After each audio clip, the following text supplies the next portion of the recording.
meu irmão é professor de Universidade Federal, se vocês soubessem como se produzem os artigos, às vezes dentro de um departamento de filosofia, vocês chorariam de tristeza, né?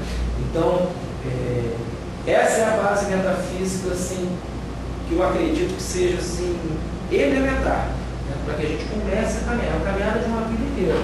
Santo Tomás de Aquino é uma floresta, né? Mas, para não perder o fio da meada. Então, hoje, assim, o que eu resolvi fazer? Eu vou ler alguns trechinhos das apresentações sobre as virtudes, coisas que não foram ditas, porque essa aula sobre a virtude, ela abarcou um monte de coisa. O que eu não consegui falar por falta de tempo foi sobre algo das virtudes intelectuais, com maior profundidade, algo das virtudes morais, das virtudes cardeais e, por fim, das chamadas virtudes teologais, né? Só para fechar o quadro. Então, algumas coisas que eu anotei, a gente disse de passagem, né? Com relação às virtudes intelectivas, só para recapitular, antes de nós chegarmos nas cardeais, né?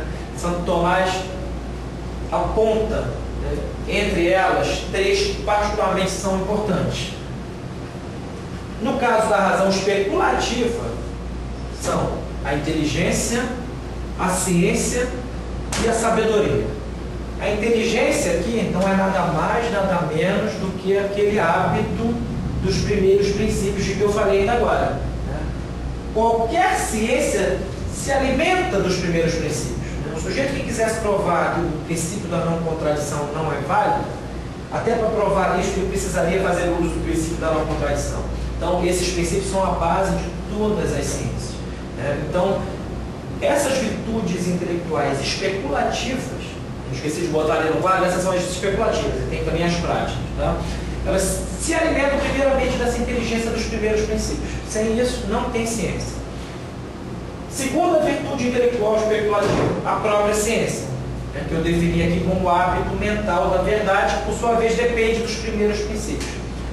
O papel do cientista é alcançar as verdades na sua matéria, que parece assim, parece meio óbvio, né? Mas o objeto da matéria de cada ciência, esse é o papel do cientista. Por exemplo, em cada ciência tem três tipos de objeto. Lembram-se que eu disse aqui? O objeto material, o objeto formal, motivo, e o objeto formal, terminativo. O objeto material é a matéria de que a ciência se vale, né?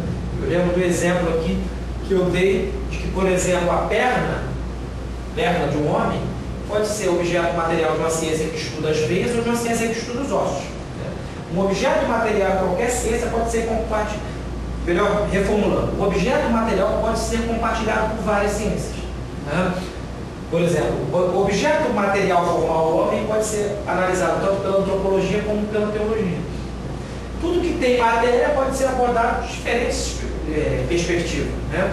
Existe um objeto formal motivo, que são os meios de que se vale a ciência para chegar às verdades, e o objeto formal terminativo, que é aquela finalidade última da ciência. O que ela busca demonstrar? Se ela é especulativa, por exemplo, a metafísica aborda o ente enquanto ente.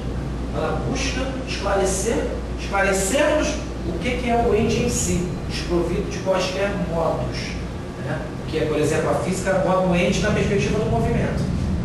A matemática na perspectiva das relações. O 2 é 2 numa relação. Não existe um 2 absoluto. Ele resulta de uma relação, uma equação ou numa numeração. E por fim a metafísica aborda o ente não na perspectiva das relações, não na perspectiva do movimento, e sim do ente enquanto ente. É o ente em si mesmo. Então, esse é o objeto último da metafísica. O objeto último da teologia formal terminativa é a deidade. É Deus em sua vida última, a partir do dado da Sagrada Escritura.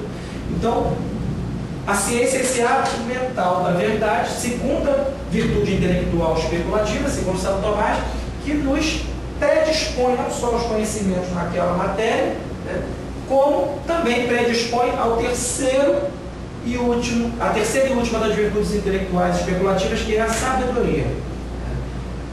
A sabedoria, para Santo Tomás, para vocês terem uma ideia do que é a sabedoria para ele, vale dizer qual é o papel do sábio, né? Segundo Santo Tomás de Aquino, o sábio tem dois papéis principais. Primeiro, ordenar as coisas aos seus fins devidos. É próprio da sabedoria, isso eu repito, isso é uma coisa que vocês vão me ouvir em quaisquer cursos repetir. Primeiro, que ajuda a gravar.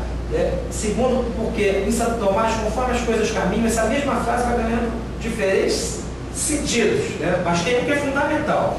O papel do sábio é, em sua ciência, ordenar as coisas aos seus fins devidos. O arquiteto, quando ele pensa o prédio, pensa nos meios. Quando a vontade se move em relação a algo, ela já também se move em relação aos fins. Quando o sujeito tem uma intenção de algo, essa intenção, ela abordando o fim, já também aborda os meios. O exemplo que eu dei outro dia lá no blog, um dentista, por exemplo, que tem a intenção de curar a cárie do dente, no mesmo ato ele tem que ter a intenção de fazer uso dos meios pelos quais ele vai curar a cárie. Ele não pode ter a intenção do fim se os meios não estiverem abarcados nessa intenção. E assim também é com a ciência. A ciência, em relação ao fim, ela já dispõe dos meios. Mas essa ciência aqui, do ponto de vista da sabedoria, que eu estou dizendo, melhor dizendo, reformulando, a sabedoria tem esse caráter ordenador. Só que, de que maneira Santo Tomás diz, essa ordenação, na verdade, ela pressupõe a unificação das ciências ou de um grupo de ciências a partir das causas últimas e principalíssimas da ordem do ser. Ou seja, uma coisa é eu abordar o homem em suas potências anímicas, a psicologia. Eu posso abordar o homem de várias perspectivas. Quanto mais eu conheço as causas superiores de uma determinada ciência, melhor eu conheço todas as anteriores intermediárias. É óbvio, à luz do conhecimento do superior, o conhecimento do inferior se torna mais claro, aquele conteúdo inteligível se torna mais claro. O sujeito, para chegar a operar, a ser um cardiologista de mão cheia, para chegar lá, ele deve fazer um belo curso. Se ele vai ser um grande cardiologista, um belo curso de clínica geral. Ele sabe qual é, ou seja, ele vai acumulando aquela ciência até chegar na finalidade da sua ciência, ao conhecimento do máximo, para poder ordenar os meios para a cura das doenças cardiológicas, das cardiopatias.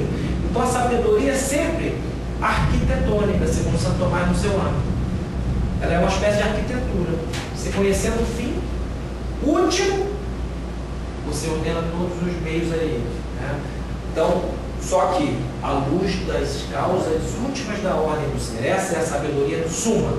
Então, ele a divide em duas. Metafísica, que é o conhecimento das causas últimas da ordem do ser no plano natural. Vocês concordam que, ao estudar o ente, enquanto ente, várias coisas à luz desse conhecimento vão se esclarecendo de forma tal que eu vou podendo, por exemplo, estudar o ente material. Se eu já sei o que é o ente enquanto ente, as suas derivações, as suas especificações entitativas vão ficar mais fáceis.